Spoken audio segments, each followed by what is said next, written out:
الحمد للہ رب العالمین والصلاة والسلام علی خاتم النبیین اما بعد فاعوذ باللہ من الشیطان الرجیم بسم اللہ الرحمن الرحیم۔ سورۃ الممتحنہ، سورہ ممتحنہ کا تعارف۔ مقام نزول، سورہ ممتحنہ مدینہ منورہ میں نازل ہوئی ہے۔ رکوع اور آیات کی تعداد، اس سورت میں 2 رکوع اور 13 آیتیں ہیں۔ ممتحنہ نام رکھنے کی وجہ، ایک قول یہ ہے کہ اس سورت کا نام ممتحنہ ہے، اس سورت میں اس کا معنی ہوگا عورتوں کا امتحان لینے والی سورت۔ دوسرا قول یہ ہے کہ اس کا نام ممتحنہ ہے، یعنی اس سورت میں ان عورتوں کا ذکر ہے جن کا امتحان لیا گیا ہے۔ اس سورت کا نام اس کی آیت نمبر 10 کے کلمے فامتحنوہن سے ماخوذ ہے۔ سورہ ممتحنہ کے مضامین، اس سورت کا مرکزی مضمون یہ ہے کہ اس میں ان مشرکین کے احکام بیان کیے گئے جنہوں نے مسلمانوں سے معاہدہ کیا اور جنہوں نے مسلمانوں سے جنگ نہیں کی۔ نیز اس میں مکہ مکرمہ سے ہجرت کر کے مدینہ منورہ آنے والی مومنہ عورتوں کے ایمان کا امتحان لینے کا حکم دیا گیا ہے۔ اس صورت میں مزید یہ مضامین بیان کیے گئے ہیں۔ نمبر 1، اس صورت کی ابتدا میں مسلمانوں کو کافروں کے ساتھ دوستی کرنے اور ان سے محبت رکھنے سے منع کیا گیا، اور انہیں بتایا گیا کہ کفار کو جب بھی موقع ملے گا تو تمہیں نقصان پہنچانے میں کوئی کمی نہیں کریں گے، اور یہ بھی بتایا گیا کہ قیامت کے دن کافر اولاد اور کافر رشتہ دار کوئی فائدہ نہیں دیں گے، بلکہ اس دن ایمان اور نیک اعمال کام آئیں گے۔ نمبر 2، اس کی مثال کے طور پر حضرت ابراہیم علیہ السلام اور ان کے ساتھیوں کی سیرت بیان کی گئی کہ کس طرح انہوں نے اپنی مشرک قوم سے بیزاری کا اظہار کیا تاکہ مسلمان حضرت ابراہیم علیہ السلام کی سیرت کو اپنے لیے مشعل راہ بنائیں۔ نمبر 3، یہودیوں اور مشرکوں سے تعلقات کے بارے میں اصول بیان کیے گئے اور مدینہ منورہ ہجرت کر کے پہنچنے والی مومنہ عورتوں کا امتحان لینے کا حکم دیا گیا اور ان کے بارے میں شرعی حکم بیان کیا گیا۔ نمبر 4، اس سورت کے آخر میں مسلمانوں کو یہودیوں کے ساتھ دوستی کرنے سے منع کیا گیا ہے۔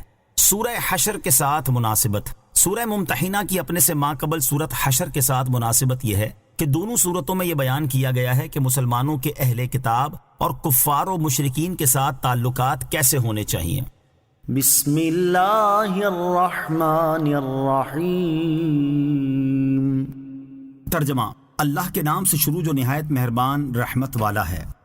یا ایہا الذین آمنوا لا تتخذوا عدوی وعدوکم اولیاء تلقون الیہم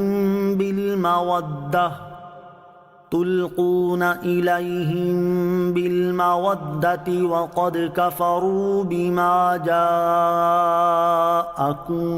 من الحق يخرجون الرسول وإياكم أن تؤمنوا بالله ربكم إن كنتم خرجتم جهادا في سبيلي وابتغاء مرضاتي تسرون إليهم بالمودة وَأَنَا أَعْلَمُ بِمَا أَخْفَيْتُمْ وَمَا أَعْلَنْتُمْ وَمَنْ يَفْعَلْهُ مِنْكُمْ فَقَدْ ضَلَّ سَوَاءَ السَّبِيلِ۔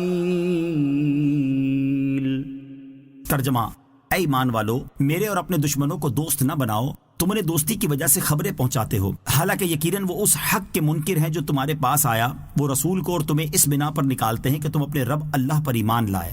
اگر تم میری راہ میں جہاد کرنے اور میری رضا طلب کرنے کے لیے نکلے تھے تو ان سے دوستی نہ کرو، تم ان کی طرف محبت کا خفیہ پیغام بھیجتے ہو، اور میں ہر اس چیز کو خوب جانتا ہوں جسے تم نے چھپایا اور جسے تم نے ظاہر کیا، اور تم میں سے جو یہ دوستی کرے تو بے شک وہ سیدھی راہ سے بہک گیا۔ یا ایہا الذین آمنوا لا تتخذوا عدوی وعدوکم اولیاء، اے ایمان والو، میرے اور اپنے دشمنوں کو دوست نہ بناؤ۔ شان نزول، بنی ہاشم کے خاندان کی ایک باندی سارہ مدینہ منورہ میں سرکار دو عالم صلی اللہ تعالی علیہ وآلہ وسلم کی بارگاہ میں اس وقت حاضر ہوئی جب آپ فتح مکہ کی تیاری فرما رہے تھے۔ حضور اقدس علیہ السلام نے اس سے فرمایا، کیا تم مسلمان ہو کر آئی ہے؟ اس نے کہا نہیں۔ ارشاد فرمایا، کیا ہجرت کر کے آئی ہے؟ اس نے عرض کی نہیں۔ ارشاد فرمایا، پھر کیوں آئی ہو؟ اس نے عرض کی، محتاجی سے تنگ ہو کر آئی ہوں۔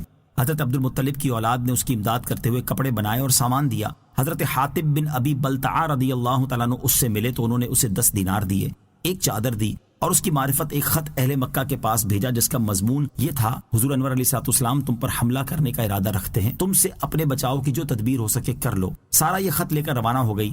اللہ تعالیٰ نے اپنے حبیب علیہ الصلوۃ والسلام کو اس کی خبر دی تو پیارے آقا علیہ الصلوۃ والسلام نے اپنے چند اصحاب کو، جن میں حضرت علی المرتضیٰ کرم اللہ تعالیٰ وجہ الکریم بھی تھے، گھوڑوں پر روانہ کیا اور فرمایا: روضہ خاخ کے مقام پر تمہیں ایک مسافر عورت ملے گی، اس کے پاس حاتب بن ابی بلتعا کا خط ہے جو اہل مکہ کے نام لکھا گیا ہے، وہ خط اس سے لے لو اور اس کو چھوڑ دو، اگر خط دینے سے انکار کرے تو اس کی گردن مار دو۔ یہ حضرات روانہ ہوئے اور عورت کو ٹھیک اسی مقام پر پایا جہاں حضور انور علیہ الصلوۃ والسلام نے فرمایا تھا۔ اس سے خط مانگا تو وہ انکار کر گئی اور قسم کھا گئی۔ صحابہ کرام علیہم رضوان نے واپسی کا ارادہ کیا تو حضرت علی المرتضیٰ کرم اللہ تعالیٰ وجہ الکریم نے قسم کھا کر فرمایا: سرکار دو عالم علیہ الصلوۃ والسلام کی خبر واقع کے خلاف ہو ہی نہیں سکتی۔ پھر تلوار کھینچ کر عورت سے فرمایا: تو خط نکال دے ورنہ میں تیری گردن اڑا دوں گا۔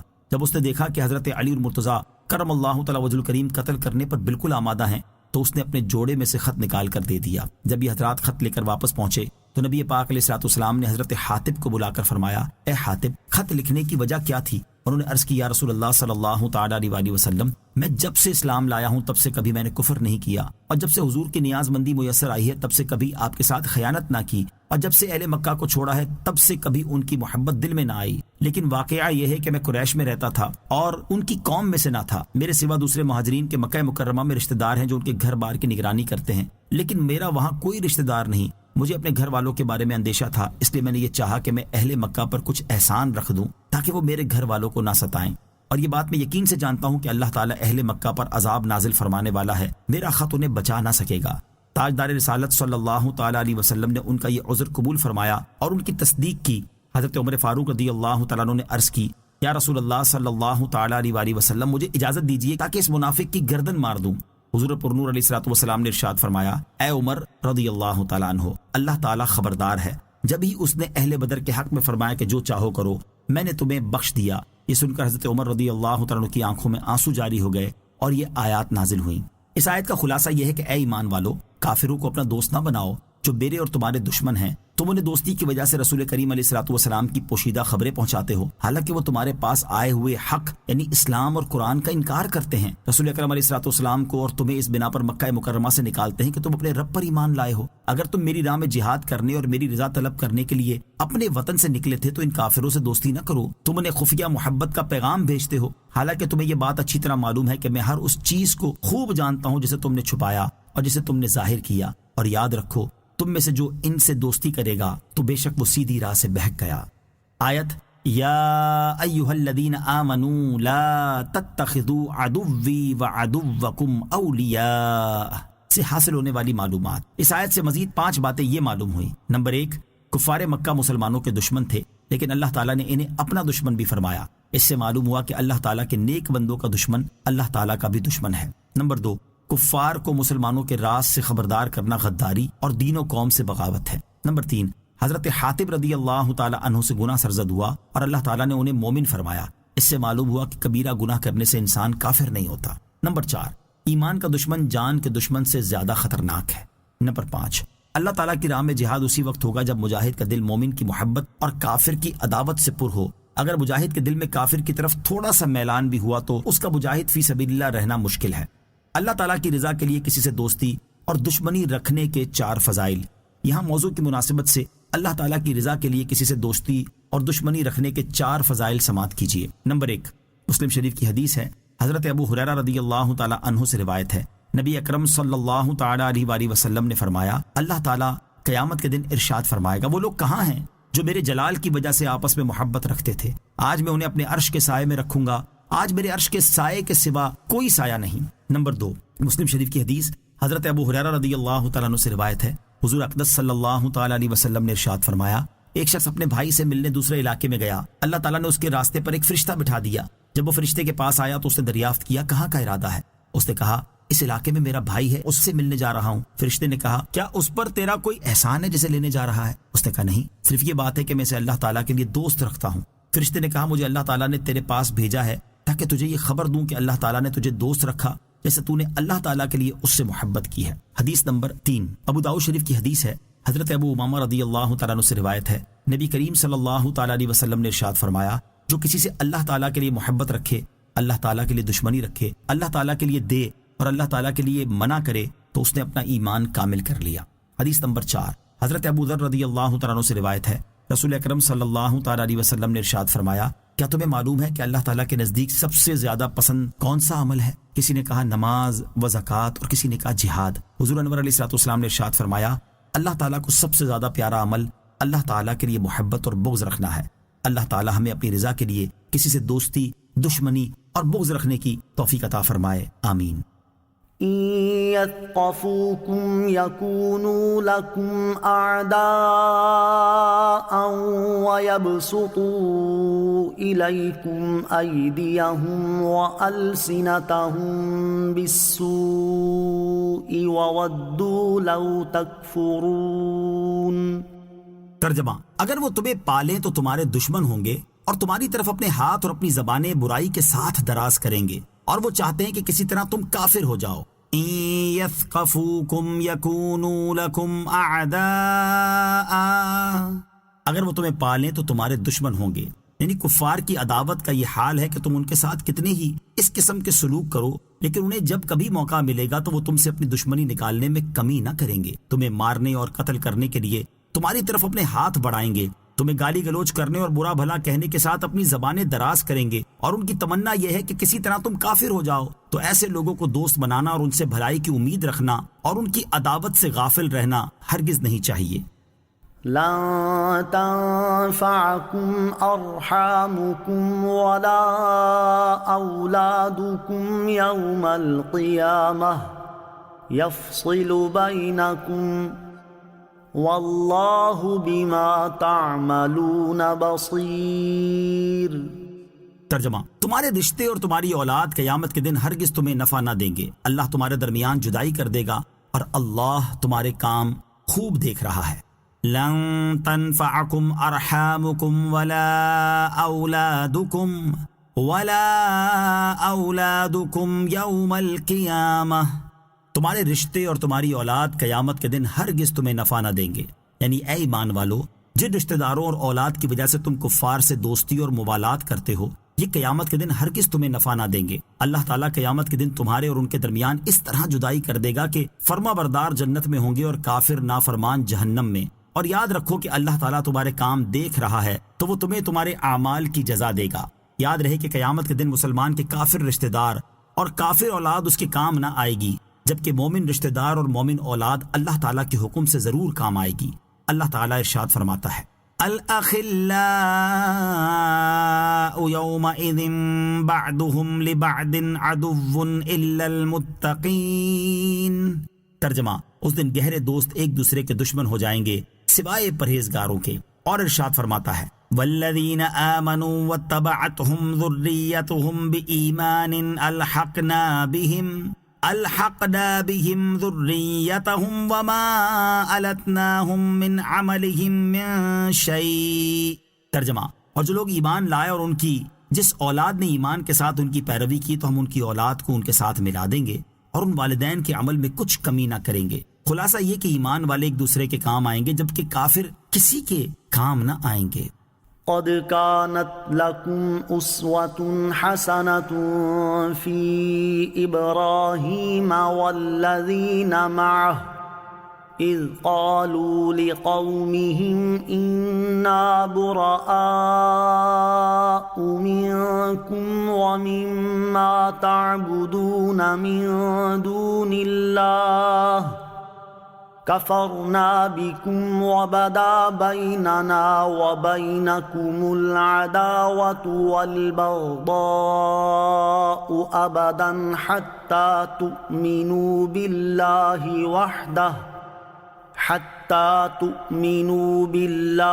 وحده إلا قول إبراهيم لأبيه لأستغفرن لك وما أملك لك من الله من شيء ربنا عليك توكلنا وإليك أنبنا وإليك المصير ربنا لا تجعلنا فتنة للذين كفروا واغفر لنا ربنا إنك أنت العزيز الحكيم۔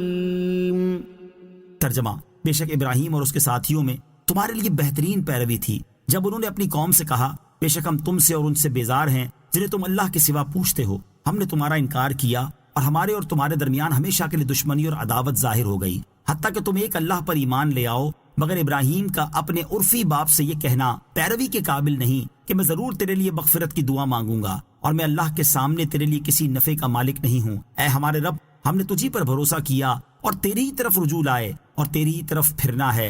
اے ہمارے رب، ہمیں کافروں کے لیے آزمائش نہ بنا اور ہمیں بخش دے۔ اے ہمارے رب، بے شک تو ہی بہت عزت والا، بڑا حکمت والا ہے۔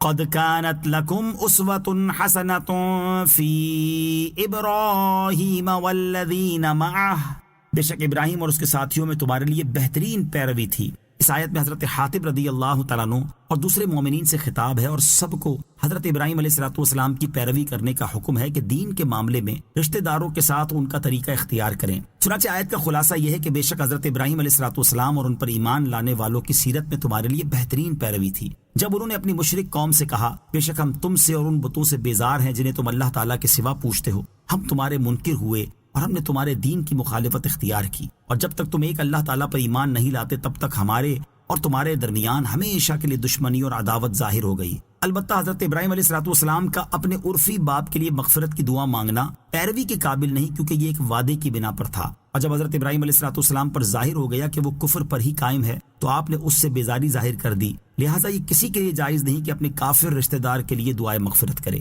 ربنا علیک توکلنا، اے ہمارے رب ہم نے تجھی پر بھروسہ کیا۔ یہ بھی حضرت ابراہیم علیہ السلام کی اور ان مومنین کی دعا ہے جو آپ کے ساتھ تھے، اور یہ استثناء سے پہلے والے کلام کے ساتھ متصل ہے، لہٰذا مومنین کو اس دعا میں بھی حضرت ابراہیم علیہ السلام کی پیروی کرنی چاہیے۔ نوٹ: خیال رہے کہ مسلمانوں پر حضور اقدس علیہ السلام کی پیروی مطلقاً لازم ہے، جبکہ دیگر انبیاء کرام علیہ السلام کی پیروی خاص اعمال میں ہے، کیونکہ سابقہ انبیاء کرام علیہ السلام کی شریعت کے بہت سے احکام منسوخ بھی ہو گئے ہیں، لہٰذا یہ آیت سورہ احزاب کی اس آیت لَقَدْ كَانَ لَكُمْ فِي رَسُولِ اللَّهِ أُسْوَةٌ حَسَنَةٌ کے خلاف نہیں، کیونکہ یہاں خاص صورتوں میں خاص پیروی کا حکم ہے اور سورہ احزاب کی آیت میں مطلقاً پیروی کا حکم ہے۔ آیت قد كانت لكم اسوة حسنة في ابراہیم سے حاصل ہونے والی معلومات۔ اس آیت سے 3 باتیں معلوم ہوئی۔ نمبر 1، انبیاء کرام علیہ السلام کی سنت یہ ہے کہ اپنا ایمان اپنے قول اور فعل سے ظاہر کر دے۔ نمبر 2، کفار سے دشمنی رکھنا اتنا ہی ضروری ہے جتنا مسلمانوں سے محبت رکھنا ضروری ہے۔ نمبر 3، اللہ تعالیٰ کے اذن اور اس کی اجازت سے انبیاء کرام علیہ السلام گناہ گار مومنوں سے عذاب دور کریں گے اور ان کی شفاعت سے عذاب دور ہوگا، لہٰذا یہ آیت مومنوں کے حق میں شفاعت نہ ہونے کی دلیل نہیں بن سکتی۔ ربنا لا تجعلنا فتنة للذین کفروا، اے ہمارے رب ہمیں کافروں کے لیے آزمائش نہ بنا، یعنی یہ دعا مانگنے میں بھی مسلمانوں کو ان کی پیروی کرنی چاہیے کہ اے ہمارے رب عز و جل کافروں کو ہم پر غلبہ دے کر ہمیں ان کے لیے آزمائش نہ بنا، کیونکہ وہ اپنے آپ کو حق پر اور مسلمانوں کو باطل پر گمان کرنے لگیں گے اور یوں ان کا کفر اور بھی بڑھ جائے گا۔ نیز اے اللہ ہمیں بخش دے، اے ہمارے رب عز و جل بے شک تو ہی عزت والا اور حکمت والا ہے۔ لقد كان لكم فيهم أسوة حسنة لمن كان يرجو الله واليوم الآخر ومن يتول فإن الله هو الغني الحميد۔ ترجمہ: اے مسلمانوں، بے شک ضرور تمہارے لیے ان میں اچھی پیروی تھی اس کے لیے جو اللہ اور آخرت کے دن کی امید رکھتا ہے، اور جو منہ پھیرے تو بے شک اللہ ہی بے نیاز ہر حمد کے لائق ہے۔ لقد كان لكم فيهم أسوة حسنة، بے شک ضرور تمہارے لیے ان میں اچھی پیروی تھی، یعنی اے میرے حبیب علیہ السلام کی امت، تمہارے لیے حضرت ابراہیم علیہ السلام اور ان پر ایمان لانے والوں کی سیرت میں اچھی پیروی تھی، خاص طور پر اس کے لیے جو اللہ تعالیٰ کی رحمت و ثواب اور آخرت کی راحت کا طالب ہو اور اللہ تعالیٰ کے عذاب سے ڈرے، اور جو ایمان لانے سے منہ پھیرے اور کفار سے دوستی کرے تو وہ سمجھ لے کہ ہمارے دین کو اس کی ضرورت نہیں، بے شک اللہ تعالیٰ ہی بے نیاز اور حمد کے لائق ہے۔ عسى الله أن يجعل بينكم وبين الذين عاديتم منهم مودة واللہ قدیر واللہ غفور رحیم۔ ترجمہ، قریب ہے کہ اللہ تمہارے اور ان لوگوں کے درمیان محبت پیدا فرما دے جو ان میں سے تمہارے دشمن ہیں، اور اللہ بہت قدرت والا ہے اور اللہ بہت بخشنے والا مہربان ہے۔ عسى الله أن يجعل بينكم وبين الذين عاديتم منهم مودة، قریب ہے کہ اللہ تمہارے اور ان لوگوں کے درمیان محبت پیدا فرما دے جو ان میں سے تمہارے دشمن ہیں۔ شان نزول، جب اوپر کی آیات نازل ہوئی تو صحابہ کرام علیہم رضوان اپنے عزیز و اقارب کی دشمنی میں بہت سخت اور ان سے بیزار ہو گئے۔ اس پر اللہ تعالیٰ نے یہ آیت نازل فرما کر انہیں امید دلائی کہ ان کفار کا حال بدلنے والا ہے۔ چنانچہ اس آیت کا خلاصہ یہ ہے کہ اے ایمان والو، قریب ہے کہ اللہ تعالیٰ تمہارے اور کفار مکہ میں سے ان لوگوں کے درمیان جن سے تمہاری دشمنی ہو گئی ہے اس طرح محبت پیدا کر دے کہ انہیں ایمان کی توفیق دے دے، کیونکہ اللہ تعالیٰ دل بدلنے، حال تبدیل کرنے اور محبت کے اسباب آسان کرنے پر بہت قدرت والا ہے، اور مشرکوں میں سے جو ایمان لائے اسے اللہ تعالیٰ بخشنے والا اور اس پر مہربان ہے۔ چنانچہ اللہ تعالیٰ نے ایسا ہی کیا، اور فتح مکہ کے بعد ان میں سے کثیر تعداد ایمان لے آئی، اور وہ ایمان والوں کے دوست اور بھائی بن گئے، اور ان کی ایک دوسرے سے محبت بڑھی۔ لا ينهاكم الله عن الذين لم يقاتلوكم في الدين ولم يخرجوكم من دياركم أن تبروهم وتقسطوا إليهم إن الله يحب المقسطين۔ انما ينهاكم الله عن الذين قاتلوكم في الدين واخرجوكم من دياركم وظاهروا على اخراجكم ان تولوهم ومن يتولهم فاولئك هم الظالمون۔ ترجمہ، اللہ تمہیں ان لوگوں سے احسان کرنے اور انصاف کا برتاؤ کرنے سے منع نہیں کرتا جنہوں نے تم سے دین میں لڑائی نہیں کی اور نہ تمہیں تمہارے گھروں سے نکالا، بے شک اللہ انصاف کرنے والوں سے محبت فرماتا ہے۔ اللہ تمہیں صرف ان لوگوں سے دوستی کرنے سے منع کرتا ہے جو تم سے دین میں لڑے اور انہوں نے تمہیں تمہارے گھروں سے نکالا اور تمہارے نکالنے پر تمہارے مخالفین کی مدد کی، اور جو ان سے دوستی کرے تو وہی ظالم ہیں۔ لا ينهاكم الله عن الذين لم يقاتلوكم في الدين، اللہ تمہیں ان لوگوں سے منع نہیں کرتا جنہوں نے تم سے دین میں لڑائی نہیں کی۔ اس آیت کی تفسیر میں کثیر اقوال اور اختلاف ہیں، اور عملی صورت جس پر اس آیت کو منطبق کرنا ہے وہ تو سینکڑوں سے زائد ہیں، لہذا صرف ایک راجع خلاصہ کلام یہاں پیش کیا جاتا ہے۔ تفصیل کے لیے فتاوی رضویہ کی 14ویں جلد میں موجود اعلیٰ حضرت امام احمد رضا خان رحمۃ اللہ تعالی کے رسالے المحجۃ المؤتمنہ فی آیات الممتحنہ کا مطالعہ کریں۔ خلاصہ آیت یہ ہے کہ جن کفار سے مسلمانوں کا امن و امان کا معاہدہ ہے یا جو ذمی کفار ہیں ان کے ساتھ بر یعنی اچھا سلوک کرنے اور اقساط کی ممانعت نہیں بلکہ اجازت ہے، جبکہ ان کے علاوہ کے ساتھ ممانعت ہے۔ اقساط کا معنی اور بر و اقساط دونوں کی تفصیل کے لیے یہ کلام سماعت فرمائیں۔ بر یعنی نیکی کرنا، حسن سلوک کرنا کیا ہے؟ اعلیٰ حضرت امام احمد رضا خان رحمۃ اللہ تعالی نے کفار کے ساتھ بر و صلہ کی 3 صورتیں بیان فرمائی ہیں۔ ان کا خلاصہ یہ ہے کہ کفار کے ساتھ بر و صلہ کی 3 صورتیں ہیں۔ نمبر 1، اعلیٰ صورت، اپنی کسی صحیح غرض کے بغیر بالقصد محض کافر کو نفع دینا اور بھلائی پہنچانا مقصود ہو۔ یہ صورت مستامن یعنی امان لے کر اسلامی سلطنت میں آنے والے کافر اور معاہد یعنی اس کافر سے بھی حرام ہے جس کے ساتھ معاہدہ ہے، کیونکہ امان اور معاہدہ ضرر کو روکنے کے لیے ہیں، نہ کہ اللہ تعالیٰ کے دشمنوں کو جان بوجھ کر نفع پہنچانے کے لیے۔ نمبر 2، درمیانی صورت، اپنی ذاتی مصلحت جیسے کافر نے کچھ دیا تو اس کے بدلے میں اسے دینا یا رشتہ داری کا لحاظ کرتے ہوئے کچھ مالی سلوک کرنا، یہ اس کافر کے ساتھ جائز ہے جس سے مسلمانوں کا معاہدہ ہے، اور جس سے معاہدہ نہیں اس سے ممنوع ہے۔ نمبر 3، ادنا صورت، اسلام اور مسلمانوں کی مصلحت کے لیے جنگی چال کے طور پر کچھ دیا جائے، یہ حربی کافر یعنی جس سے معاہدہ نہیں اس کے ساتھ بھی جائز ہے۔ آیت کریمہ لا ینہاکم میں بر یعنی احسان کی درمیانی صورت مراد ہے، کیونکہ اعلیٰ اس کافر سے بھی حرام ہے جس سے معاہدہ ہے، اور ادنا اس کافر کے ساتھ بھی جائز ہے جس سے معاہدہ نہیں۔ اقساط کا مفہوم، اقساط یعنی انصاف کرنے کے مفسرین نے 3 معنی بیان کیے ہیں۔ ایک معنی یہ ہے کہ ان پر ظلم نہ کرو، اس معنی کے اعتبار سے یہ حکم حربی و معاہد ہر طرح کے کافر کے لیے عام ہے کہ حربی پر بھی ظلم کرنے کی اجازت نہیں، اور اس معنی کے اعتبار سے یہ حکم رخصت نہیں بلکہ واجب ہے۔ دوسرا معنی یہ ہے کہ کافروں سے کیا ہوا معاہدہ پورا کرو، اور اس صورت میں بھی یہ حکم واجب ہے، نہ کہ صرف رخصت۔ البتہ معاہدے کی مدت پوری کرنا واجب نہیں، کوئی مصلحت ہو تو مدت سے پہلے بتا کر معاہدہ توڑ دینا جائز ہے۔ تیسرا معنی یہ کہ اقساط سے مراد اپنے مال سے کچھ حصہ دے دینا ہے، اور یہ وہی بر یعنی نیکی کرنا ہی ہے۔ گویا اس صورت میں بر و اقساط ایک ہی چیز ہو گئے۔ اس پر اعلیٰ حضرت رحمۃ اللہ تعالی نے فرمایا، جس کا خلاصہ یہ ہے کہ ہاں، یہاں بر نیکی کرنے اور اقساط یعنی انصاف کرنے دونوں لفظوں میں یوں فرق ہو سکتا ہے کہ اقساط کا مطلب ہے کہ جتنا کافر نے دیا اتنا ہی دیا جائے، جیسے کافر نے 1000 روپے کی چیز دی تو جواب میں 1000 روپے کی چیز ہی دے دی جائے، تو یہ اقساط یعنی برابری کرنا ہو گیا۔ جبکہ اگر وہ کچھ نہ دے اور مسلمان اپنی رشتہ داری یا کسی مصلحت کی وجہ سے اسے 1000 روپے کی چیز دے دے، یا کافر نے 1000 روپے کی چیز دی لیکن مسلمان 1000 سے زائد کی شے دے دے، تو یہ بر یعنی احسان کرنا، نیکی کرنا، سلوک کرنا کہلائے گا۔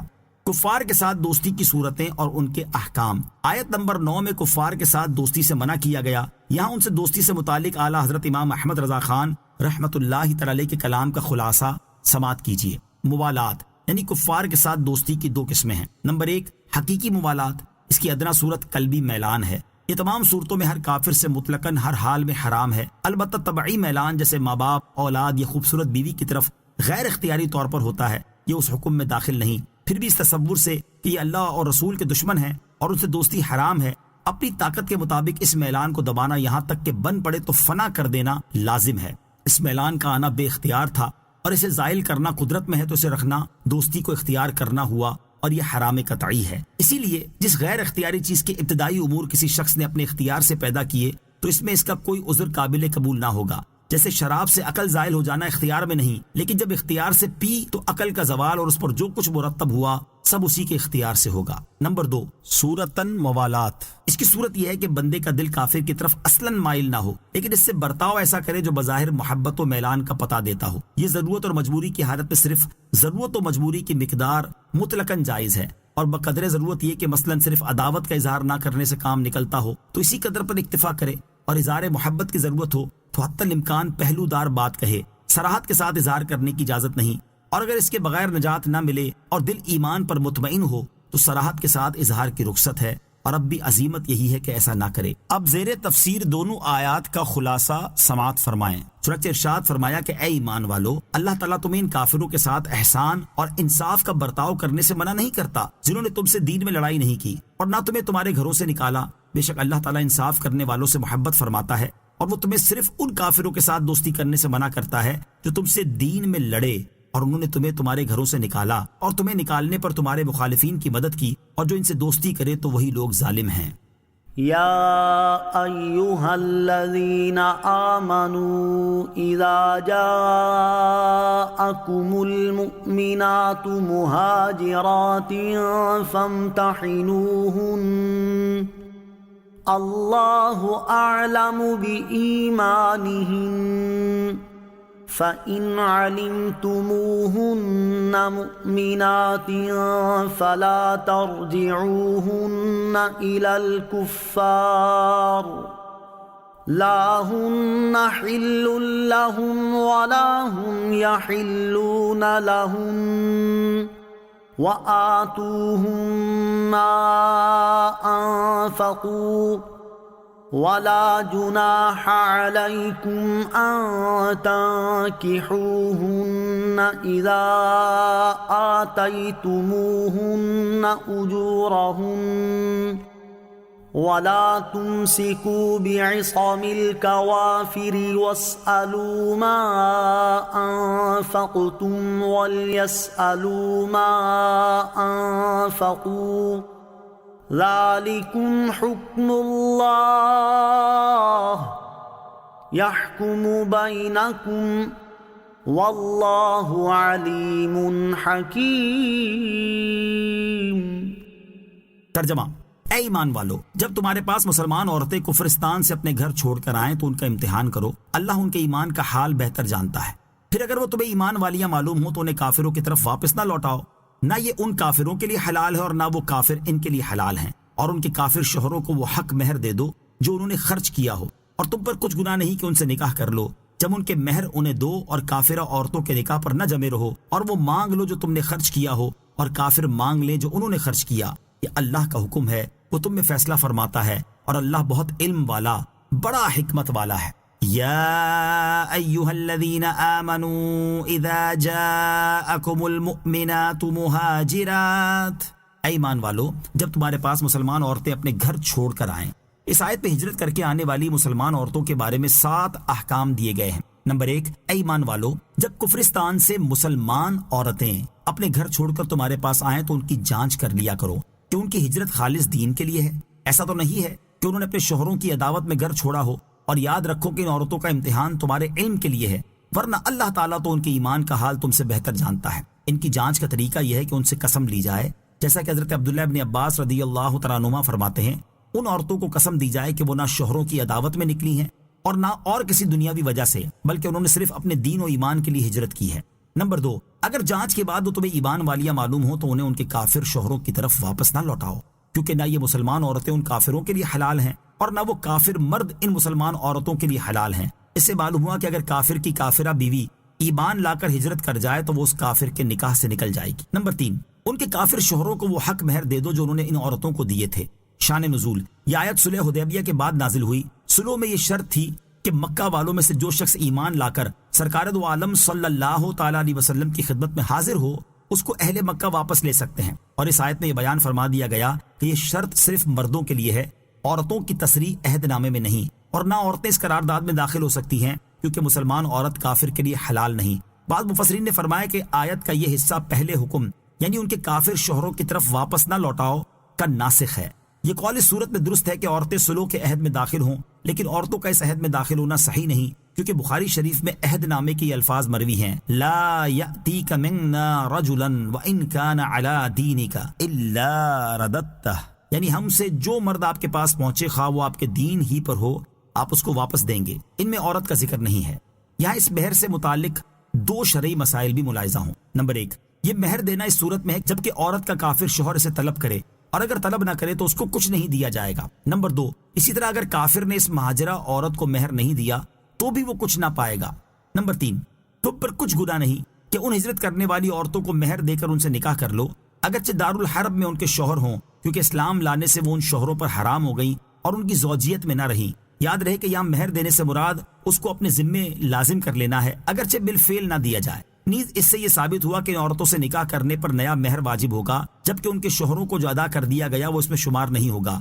گویا یہاں 2 قسم کی رقم دینا ہوگی، ایک سابقہ کافر شوہر کو اور دوسری بطور مہر عورت کو. نمبر 4، کافرہ عورتوں کے نکاح پر نہ جمے رہو، یعنی جو عورتیں دارالحرب میں رہ گئیں یا مرتدہ ہو کر دارالحرب میں چلی گئیں ان سے زوجیت کا علاقہ نہ رکھو. چنانچہ یہ آیت نازل ہونے کے بعد رسول کریم علیہ الصلوۃ والسلام کے صحابہ کرام علیہم رضوان نے ان کافرہ عورتوں کو طلاق دے دی جو مکہ مکرمہ میں تھی. یہاں یہ مسئلہ یاد رہے کہ اگر مسلمان کی عورت معاذ اللہ مرتدہ ہو جائے تو وہ اس کے نکاح سے باہر نہ ہوگی، البتہ عورت کے مسلمان ہونے کے بعد دوبارہ اسی شوہر سے نکاح ضرور پڑھا جائے گا. نمبر 5، ان عورتوں کو تم نے جو مہر دیے تھے وہ ان کافروں سے وصول کر لو جنہوں نے ان سے نکاح کیا.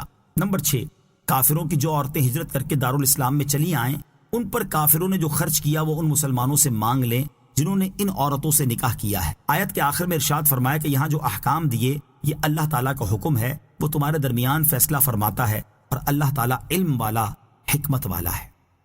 وَإِن فَاتَكُمْ شَيْءٌ مِّنْ أَزْوَاجِكُمْ إِلَى الْكُفَّارِ فَعَاقَبْتُمْ فَآتُوا الَّذِينَ ذَهَبَتْ أَزْوَاجُهُم مِّثْلَ مَا أَنفَقُوا وَاتَّقُوا اللَّهَ الَّذِي أَنتُم بِهِ مُؤْمِنُونَ.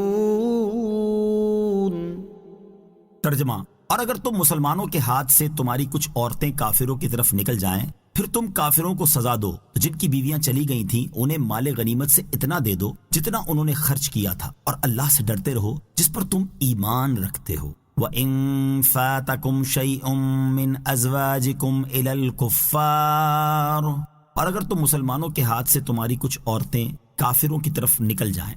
شان نزول، اس سے پہلی والی آیت نازل ہونے کے بعد مسلمانوں نے تو ہجرت کرنے والی عورتوں کے مہر ان کے کافر شوہروں کو ادا کر دیے، جبکہ کافروں نے مرتدہ عورتوں کے مہر مسلمانوں کو ادا کرنے سے انکار کر دیا. اس پر یہ آیت نازل ہوئی اور فرمایا گیا کہ اے ایمان والو، اگر تمہارے پاس سے کچھ عورتیں مرتدہ ہو کر کافروں کی طرف نکل جائیں تو پھر تم کافروں کو جہاد کے ذریعے سزا دو اور ان سے غنیمت پاؤ، تو جن کی عورتیں مرتدہ ہو کر دارالحرب میں چلی گئی تھیں انہیں مال غنیمت سے اتنا دے دو جتنا انہوں نے ان عورتوں کو مہر دینے میں خرچ کیا تھا، اور اللہ تعالیٰ سے ڈرتے رہو جس پر تم ایمان رکھتے ہو۔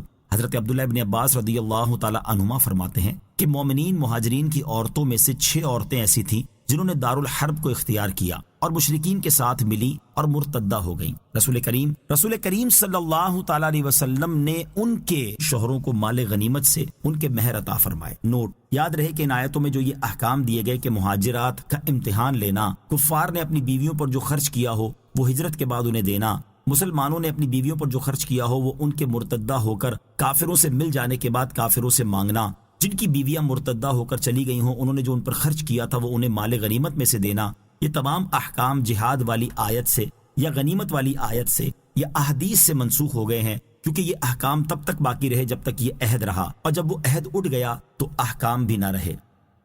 یا ایہا النبی اذا جاءک المؤمنات یبایعنک علی الا یشرکن باللہ شیئا ولا یسرقن ولا یزنین ولا یقتلن اولادہن ولا یأتین ببہتان یفترینہ بین ایدیہن وارجلہن ولا یعصینک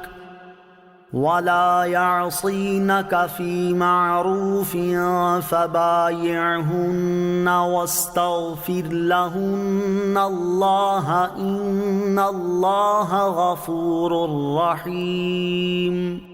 ترجمہ: اے نبی، جب مسلمان عورتیں تمہارے حضور اس بات پر بیعت کرنے کے لیے حاضر ہوں کہ وہ اللہ کے ساتھ کسی کو شریک نہ ٹھہرائیں گی اور نہ چوری کریں گی اور نہ بدکاری کریں گی اور نہ اپنی اولاد کو قتل کریں گی اور نہ وہ بہتان لائیں گی جسے اپنے ہاتھوں اور اپنے پاؤں کے درمیان میں گھڑیں، اور کسی نیک بات میں تمہاری نافرمانی نہ کریں گی تو ان سے بیعت لو اور اللہ سے ان کی مغفرت چاہو، بے شک اللہ بہت بخشنے والا مہربان ہے۔ یا ایہا النبی اذا جاءک المؤمنات، اے نبی جب مسلمان عورتیں تمہارے حضور حاضر ہوں۔ جب فتح مکہ کے دن حضور اقدس علیہ السلام مردوں سے بیعت لے کر فارغ ہوئے اور عورتوں سے بیعت لینا شروع کی تو اس وقت یہ آیت نازل ہوئی۔ اس کا خلاصہ یہ ہے کہ اے حبیب، جب مسلمان عورتیں آپ کی بارگاہ میں اس بات پر بیعت کرنے کے لیے حاضر ہوں کہ وہ اللہ تعالیٰ کے ساتھ کسی کو شریک نہ ٹھہرانے پر قائم رہیں گی، چوری نہ کریں گی، بدکاری نہ کریں گی، اپنی اولاد کو قتل نہ کریں گی، کسی کے بچے کو اپنے شوہر کی طرف منسوب نہ کریں گی، اللہ تعالیٰ اور اس کے رسول صلی اللہ تعالیٰ علیہ وآلہ وسلم کی فرما برداری کرنے میں آپ کی نافرمانی نہ کریں گی تو ان سے بیعت لیں اور اللہ تعالیٰ سے ان کی مغفرت چاہیں، بے شک اللہ تعالیٰ بخشنے والا مہربان ہے۔ حضرت ہند بنت عتبہ رضی اللہ تعالی عنہا اور دیگر خواتین کی بیعت۔ جب سرکار دو عالم صلی اللہ تعالی علیہ وسلم فتح مکہ کے دن مردوں کی بیعت لے کر فارغ ہوئے تو کوہ صفا پر عورتوں سے بیعت لینا شروع کی۔ حضرت عمر فاروق رضی اللہ تعالیٰ عنہ نیچے کھڑے ہو کر حضور اقدس علیہ السلام کا کلام مبارک عورتوں کو سناتے جاتے تھے۔ اسی دوران حضرت ابو سفیان رضی اللہ تعالیٰ عنہ کی زوجہ حضرت ہند بنت عتبہ رضی اللہ تعالی عنہا ڈرتے ڈرتے برقع پہن کر اس طرح حاضر ہوئی کہ پہچانی نہ جائیں۔ نبی اکرم علیہ السلام نے فرمایا، میں تم سے اس بات پر بیعت لیتا ہوں کہ تم اللہ تعالیٰ کے ساتھ کسی چیز کو شریک نہ کرو گی۔ حضرت ہند نے سر اٹھا کر کہا، آپ ہم سے وہ عہد لے رہے ہیں جو ہم نے آپ کو مردوں سے لیتے ہوئے نہیں دیکھا۔ اس دن مردوں سے صرف اسلام و جہاد پر بیعت لی گئی تھی۔ حضور پر علیہ السلام نے فرمایا، اور چوری نہ کرو گی۔ حضرت ہند رضی اللہ تعالی عنہا نے عرض کی، حضرت ابو سفیان رضی اللہ تعالیٰ عنہ بخیل آدمی ہیں اور میں نے ان کا مال ضرور لیا ہے، میں نہیں سمجھتی کہ مجھے حلال ہوا یا نہیں۔ حضرت ابو سفیان وہاں حاضر تھے، انہوں نے کہا، جو تو نے پہلے لیا اور جو آئندہ لے گی سب حلال ہے۔ اس پر نبی کریم علیہ السلام نے مسکراتے ہوئے ارشاد فرمایا، تو ہند بنت عتبہ ہے؟ عرض کی، جی ہاں، مجھ سے جو قصور ہوئے ہیں وہ معاف فرما دیجئے۔ پھر حضور انور علیہ السلام نے فرمایا، اور بدکاری نہ کرو گی۔ حضرت ہند رضی اللہ تعالی عنہا نے کہا، کیا کوئی آزاد عورت بدکاری کرتی ہے؟ پھر ارشاد فرمایا، اپنی اولاد کو قتل نہ کرو گی۔ حضرت ہند نے کہا، ہم نے چھوٹے چھوٹے بچے پالے، جب وہ بڑے ہو گئے تو آپ نے انہیں قتل کر دیا، اب آپ جانے اور وہ جانے۔ حضرت ہند رضی اللہ تعالی عنہا نے یہ اس لیے کہا کہ ان کا لڑکا حنظلہ بن ابو سفیان بدر میں قتل کر دیا گیا تھا۔ حضرت ہند کی یہ گفتگو سن کر حضرت عمر فاروق رضی اللہ تعالیٰ عنہ کو بہت ہنسی آئی۔ پھر نبی پاک علیہ السلام نے فرمایا، اپنے ہاتھ پاؤں کے درمیان کوئی بہتان نہ گھڑو گی۔ حضرت ہند رضی اللہ تعالی عنہا نے کہا، خدا کی قسم، بہتان بہت بری چیز ہے، اور حضور اقدس علیہ الصلوۃ والسلام ہمیں نیک باتوں اور اچھی خصلتوں کا حکم دیتے ہیں۔ پھر سرور عالم علیہ الصلوۃ والسلام نے فرمایا کسی نیک بات میں رسول کریم علیہ الصلوۃ والسلام کی نافرمانی نہ کرو گی۔ اس پر حضرت ہند رضی اللہ تعالی عنہا نے کہا اس مجلس میں ہم اس لیے حاضر ہی نہیں ہوئے کہ اپنے دل میں آپ کی نافرمانی کا خیال آنے دیں۔ عورتوں نے ان تمام امور کا اقرار کیا اور 457 عورتوں نے بیعت کی۔ عورتوں سے بیعت کی کیفیت۔ عورتوں سے لی جانے والی بیعت میں تاجدار رسالت صلی اللہ تعالی علیہ وسلم نے ان سے مصافحہ نہ فرمایا اور عورتوں کو اپنا دست مبارک چھونے نہ دیا۔ حضرت عائشہ رضی اللہ تعالی عنہا فرماتی ہیں اللہ تعالیٰ کی قسم بیعت کرتے وقت آپ کے ہاتھ نے کسی عورت کے ہاتھ کو مس نہیں کیا، آپ ان کو صرف اپنے کلام سے بیعت کرتے تھے۔ بیعت کی کیفیت میں یہ بھی بیان کیا گیا ہے کہ پانی کے ایک بڑے برتن میں سید المرسلین صلی اللہ تعالی علیہ وسلم نے اپنا دست مبارک ڈالا، پھر اسی میں عورتوں نے اپنے ہاتھ ڈالے، اور یہ بھی کہا گیا کہ بیعت کپڑے کے واسطے سے لی گئی تھی اور بعید نہیں ہے کہ دونوں صورتیں عمل میں آئی ہوں۔ آیت یا ایھا النبی اذا جاءک المؤمنات سے حاصل ہونے والی معلومات۔ اس آیت سے 4 باتیں معلوم ہوئیں۔ نمبر 1، پیر کسی کو مرید کرتے وقت عمومی توبہ کے ساتھ خاص ان گناہوں سے بھی توبہ کرائے جن میں مرید گرفتار ہے، مثلا بے نمازی سے ترک نماز کی یا سود خور سے سود خوری سے خاص طور پر توبہ کرائے اور آئندہ کے لیے اس پر قائم رہنے کا حکم دے۔ نمبر 2، پیر کو چاہیے کہ بیعت لینے کے بعد اپنے مرید کے لیے دعائے مغفرت کرے کہ اے اللہ عز و جل اس کے گزشتہ گناہ بخش دے۔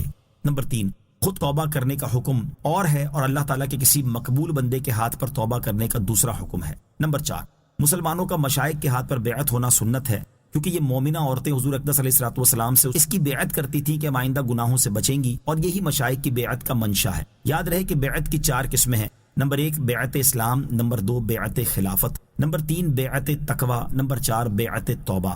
آج کل کی بیعت توبہ یا تقوی کی بیعت ہے۔ اس بیعت کا ماخذ یہ آیت اور اس جیسی دوسری آیات ہیں۔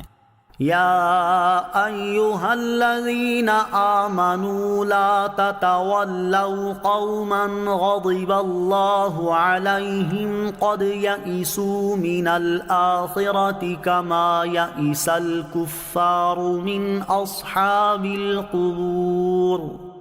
ترجمہ، اے ایمان والو ان لوگوں سے دوستی نہ کرو جن پر اللہ نے غضب کیا، بے شک وہ آخرت سے نا امید ہو چکے ہیں، جیسے کافر قبر والوں کے دنیا میں لوٹنے سے نا امید ہو چکے ہیں، یا قبر والوں میں سے کفار ثواب آخرت سے نا امید ہو چکے ہیں۔ یا ایھا الذین آمنوا لا تتولوا قوما غضب اللہ علیہم، اے ایمان والو ان لوگوں سے دوستی نہ کرو جن پر اللہ نے غضب کیا۔